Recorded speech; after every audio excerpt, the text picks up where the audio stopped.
INTUC, AITUC సంఘాలు కలిసి నల్ల చట్టాల్ని కార్మికులపై రుద్దుతున్నాయని హెచ్ఎంఎస్ ప్రధాన కార్యదర్శి రియాజ్ అహ్మద్ ధ్వజమెత్తారు.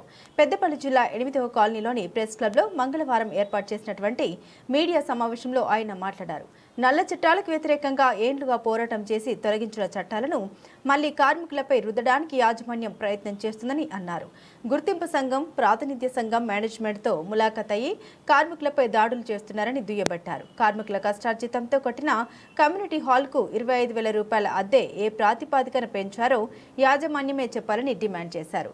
కార్మికుల సంక్షేమాన్ని పూర్తిగా విస్మరించారని, ఉచిత విద్య, వైద్యం, ఇల్లు, నీళ్లు వంటివి కల్పిస్తూ సొసైటీలు ఏర్పాటు చేయాల్సి ఉన్నా అవి చేసిన దాఖలాలు మాత్రం కనిపించడం లేవని అన్నారు.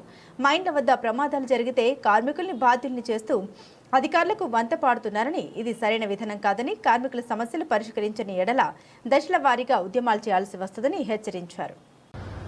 గుర్తింపు సంఘం, ఏఐటీసీ, ఐఎన్టీసీ మేనేజ్మెంట్ తో ములాఖాత్ అయి కార్మికులపై దాడులు చేస్తున్నారు. నల్ల చట్టాలు అమలవుతున్నాయి, నల్ల చట్టాలు తీసుకొస్తున్నారు. నల్ల చట్టాలకు వ్యతిరేకంగా సమ్మెలు చేసి, పోరాటాలు చేసి రద్దు చేసినాయి. మళ్లీ ఈ పాపానికి మొదలైంది. అంతకుముందు జనరల్ అసిస్టెంట్లు అండర్గ్రౌండ్ ఉన్న వాళ్ళకి ఏ కేటగిరీలో ఉన్నా సర్టిఫికేట్ తీసుకొచ్చి ఆ కేటగిరీ ఇచ్చేది. ఇవాళ జనరల్ మజ్దూర్ కేటగిరీ 4లో 5లో ఉన్న జేబీసీసీ ఒప్పందం ప్రకారంగా ఎస్ఎల్పీ ప్రమోషన్ వచ్చిన వాళ్ళకు కూడా కేటగిరీ 1 అని సర్కులర్ జారీ చేసి వాళ్ళకి అపాయింట్ చేస్తే నోరు మెత్తుకోవడం లేదు. అదే మరి అండర్ మేనేజర్లు, మిగతా ఆఫీసర్లు మైన్స్ నుండి సర్ఫేస్ కు వచ్చినప్పుడు, ఓపెన్ కాస్ట్ వచ్చినప్పుడు వాళ్ళకు కూడా ఇదే పద్ధతి అవలంబించాలి కదా. వాళ్ళకు కూడా స్టార్టింగ్ అండర్ మేనేజర్ గ్రేడ్ ఇవ్వాలి కదా. E3 ఉంటే E3, E4 ఉంటే E4, E5 ఉంటే E4, E6 ఉంటే E6 ఇస్తాం. మీకో న్యాయం, మాకో న్యాయం. ఇది అడగడంలో కంపల్సరీ కంప్లీట్ గా ఏఐటీసీ ములాఖాత్ అయి మేనేజ్మెంట్ తోటి ఇది ఇటువంటి సర్కులర్ జారీ చేసింది.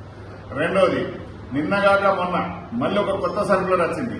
వెల్ఫేర్ అమ్యూనిటీస్ లో భాగం ఫ్రీ ఎడ్యుకేషన్, ఫ్రీ నీళ్లు, ఫ్రీ ఇల్లు, free current, community hall free, తర్వాత కమ్యూనిటీ సొసైటీస్ పెట్టాలి, క్రెడిట్ సొసైటీస్ పెట్టాలి. అన్ను రద్దు చేసి మళ్ళీ కమ్యూనిటీ హాల్ కట్టింది. మా వెల్ఫేర్ అమ్యూనిటీస్ మా కష్టార్జిత పైసలతో కట్టిన దాన్ని కూడా 25,000 రూపాయలు కట్టాలని సర్కులర్ తీసుకొస్తే నోరు మెదపకుండా ఏఐటీసీ, ఐఎన్టీసీ కూర్చున్నది. వాళ్ళు ఎందుకు ఏ ముఖం పట్టుకొని చందాలు వసూలు చేయడానికి వస్తున్నారు?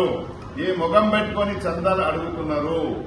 వాళ్ళకి చందాలు కూడా అర్హులు కాదు. బాయిల మీద రాకుండా తరిమి కొట్టినాడే మన సమస్యల పరిష్కారం అవుతుందని హెచ్చన్నది గట్టిగా నమ్ముతుంది. కనుక సింగరేణి మేనేజ్మెంట్ తక్షణమే ఆ 25,000 అన్నది ఫంక్షన్ హాల్ కు ఉన్నది రద్దు చేయండి, సర్కులర్ ఫ్రీగా ఇవ్వండి, మెయింటెనెన్స్ ఛార్జెస్ తీసుకోండి అని హెచ్ఎంఎస్ డిమాండ్ చేస్తుంది. అదేవిధంగా ప్రమాదాల పైన చర్యలు తీసుకుంటలేరు. ఆఫీసర్ల మూలంగానే ఓసీబీటీలో ప్రమాదం జరిగింది. ఆజమాయిషి లేదు. చేయవలసిన దానికంటే ఎక్కువ 6 ఫీట్ల కంటే ఎక్కువ తవ్వకూడదు. 9, 10, 12 ఫీట్ల దగ్గర తవ్వి అది బోల్తపడ్డది. ప్రమాదవశాత్తు లక్ష్మీనారాయణ హైదరాబాద్ ఉంది. దానిపైన ఈ రోజు వరకు కూడా ఒక్క అండర్ మేనేజర్ కు షిఫ్ట్ ఇన్ఛార్జ్ ఛార్జ్ షీట్ ఇవ్వలేదు. అదే కార్మికులు తప్పు చేస్తే తక్షణమే నీతికి వచ్చే ముందే ఛార్జ్ షీట్ ఉంటాయి.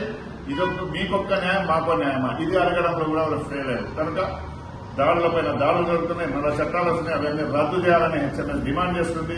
కార్మికులు కూడా గెలిచిన కార్మిక సంఘాలు బాయి పొరనల మీదకి రాకుండా చేయండి. ఎందుకంటే మొన్ననే గుడి పేరు మీద 500 రూపాయలు వసూలు చేసిండ్రు.